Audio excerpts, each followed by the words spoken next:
አሁን ለስጋው ያልሳሳ መድኃኒዓለም ለጤና ይሳሳል? ለደሙ ያልሳሳ እግዚአብሔር ደግሞስ ክርስቶስ ለኛ ሲል ተቸንክሮ እኛ ራስ ፍልጠት ላንችልለት ነው? ለሱ የምናሳየው ፍቅር ይሄ ነው? ስንት አድርጎልን ስጋውን የሰጠን መድኃኒዓለም ጨጓራ በሽታ አድነንም ተብሎ ተንቋይ ቤት ይከዳል።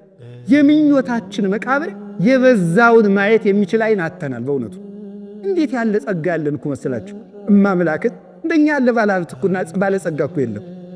ማርያምን ያህል እናት ሰጥቶን ጸጋ የመላባት የማይደክሙ ጠባቂዎችን መላእክትን ሰጥቶን ምን ጎሎብን? አይመሽባቸው ፈጣኖች፣ አይደክሙ ኃያላን፣ አይሞቱ አይታመሙ ሕያዋን፣ ተራራና ገደል ወንዝና ሸለቆ አይጋርዳቸው ረቂቃን።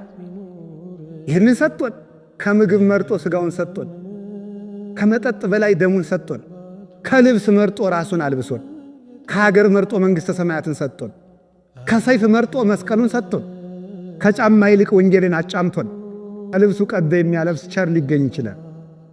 ከእንጀራው ቆርሶ የሚያጎርስ ቸር ሊገኝ ይችላል። መልኩን የሚሰጥ ግን ማን ይገኛል? እግዚአብሔር ብቻ ተገኘ። እግዚአብሔር ብቻ መልኩን ሰጠ።